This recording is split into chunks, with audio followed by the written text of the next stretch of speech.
बिस्मिल्लाहिर्रहमानिर्रहीम अस्सलाम वालेकुम। आज आप लोगों को देख रहे हैं कि अब बीफ आपको नज़र आ रहा है, तो मैं आज आप लोगों के लिए बना रही हूँ जनाब बीफ और टिंडे का सालन। बहुत मज़ेदार, बहुत अच्छा लगेगा आपको। तो सबसे पहले हम क्या करेंगे जनाब, ये मेरे पास बीफ है तकरीबन 3 पाव।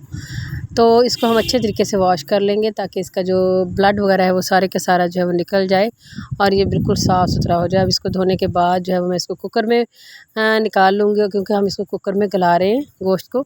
अच्छा, इसके बाद मेरे पास है ये 4 प्याज हैं और 4 प्याज को जो है दरमियाने साइज़ के, इसको अब मैं रफली काट रही हूँ दरमियाना सा। कोई भी बेशक मोटा मोटा काट लें, कोई ऐसा मसला नहीं है, क्योंकि कुकर में ही जाने हैं ये प्याज। तो ये सारे के सारे प्याज जो है वो काट लेने के बाद जो है वो हमने क्या करना है जनाब, हमने करना है लहसुन और अदरक का पेस्ट बनाना है। तो पेस्ट बनाने के लिए मैं जो है ये तकरीबन इतना पेस्ट हमारा बनेगा कि तकरीबन 2 चम्मच बन जाएंगे इसके।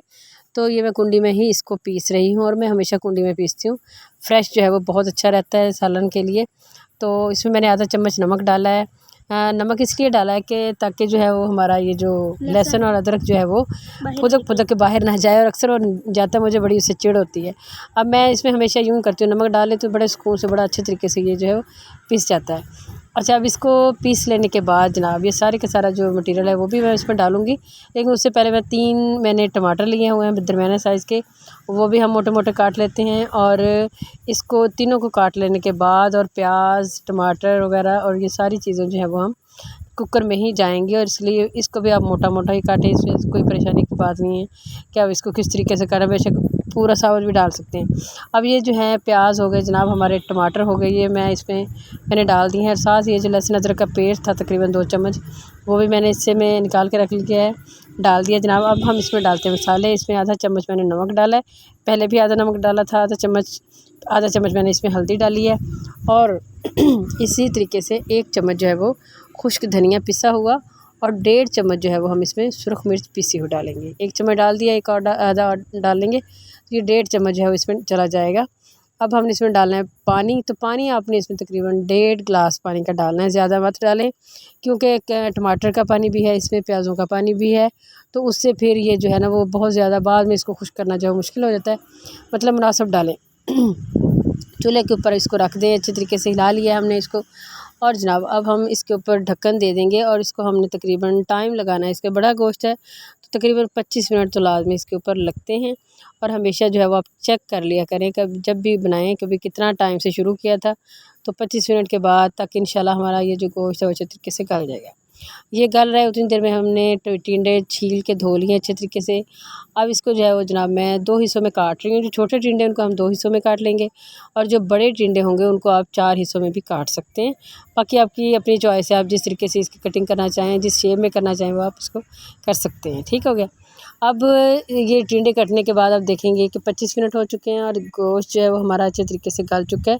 मैंने उसको ढक्कन उसके उतार दिया कुकर का, और इसको जो है अब मैं क्या करूँगी कि इसको मैं कढ़ाई में जो है वो शिफ्ट कर रही हूँ अपने गोश्त को। और आप देख रहे हैं कि इसमें अभी थोड़ा सा पानी जो है वो भी बाकी है।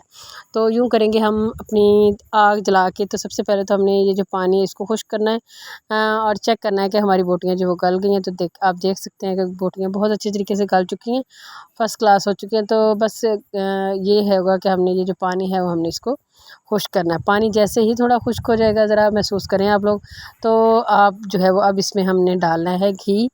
तो अब आपकी मर्ज़ी, बेशक आप घी डाल दें या ऑयल, तो मैं इसमें घी ही डाल रही हूँ। मेरे 1 कप घी का इसमें जो है वो डाल दिया है, और इसको हमने अब अच्छे तरीके से जो हमारा ये जो गोश्त है इसको हमने भूनना है, ठीक है, ताकि जो हमारी ग्रेवी है वो बहुत अच्छी मज़ेदार सी जो ग्रेवी है ना, बड़ी सॉफ्ट सी मज़ेदार सी वो बननी चाहिए।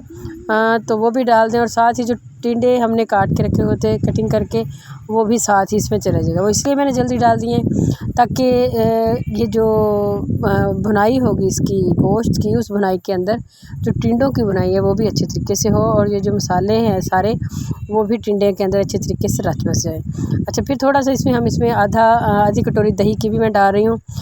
उसका फ्लेवर भी बहुत मज़े का आता है सालन में, किसी भी गोश्त के सालन में डालें बहुत अच्छा लगता है। और साथ ही मैंने इसमें थोड़ा सा जो है वो गरम मसाला डाला है, बिल्कुल आधा चम्मच, तो उसका फ्लेवर बड़ा मज़े का आएगा। इसको आप भूनते हुए कभी भी किसी सालन में डालेंगे तो आप देखेंगे कि सालन का जायका बड़ा कमाल का आता है। इसको अच्छी तरीके से हमने बुनाई करनी है, जितनी अच्छी बुनाई होगी उतना ही अच्छा हमारा सालन जो है वो बनेगा। ठीक है, आप देख रहे हैं कि बिल्कुल पानी इसका खुश्क हो चुका है और जो घी है वो सारे का सारा निकल चुका है और जो चमक है वो आ चुकी है। अब इसमें मैंने तकरीबन 1.5 गिलास पानी डाल दिया है, ताकि ये जो है थोड़ी बहुत कसर जो रहेगी टिंडों के अंदर वो हमारी अच्छी तरीके से पूरी हो जाएगी। इसको ढक्कन दे दूँगी और 15 मिनट बाद देखें, आप ये देख रहे हैं कि ये जो है वो तकरीबन हमारे टिंडे जो हैं वो अच्छी तरीके से गल चुके हैं और आपको महसूस हो रहा होगा इसका शोरबा जो है वो भी थिक हो चुका है, गाढ़ा हो चुका है। इसको ढक्कन दे के थोड़ी देर रख दें और अब देखें कि अब जो सारी इसके ऊपर तरी है, जो घी है वो सारा आ चुका है। तो अब मैं जनाब चूल्हा मैंने ऑफ़ कर दिया, मैंने इसके ऊपर गरम मसाला डाल दिया है और गरम मसाले के साथ ही हम इसके ऊपर डाल देंगे सब्ज़ धनिया, ताकि आप देख रहे हैं कि कितना इसकी खूबसूरत लुक आई और वैसे भी बहुत ही कमाल का और बहुत मज़ेदार बना है। और अब हम आपको दिखाते हैं इसको सर्व करके, इसको हम निकालते हैं डिश में और आपको बताएंगे डोंगे में ये कितना कमाल की एक चीज़ बनी है, बड़ी मज़े की बनी है।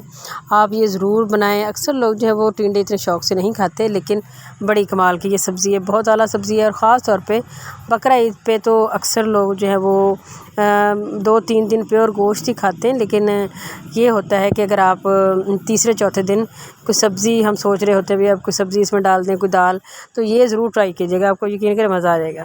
तो अपने बच्चों को भी इसका आदी बनाएं, वैसे भी गर्मी है तो ठंडी सब्ज़ी है, तो ये जो है ना एक बड़ा अच्छा कॉम्बिनेशन होता है। गोश्त गर्म होता है, ये ठंडी होती है, तो बड़ा कमाल का ये बनता है और आपको बहुत इसका जो है वो मज़ा भी आएगा।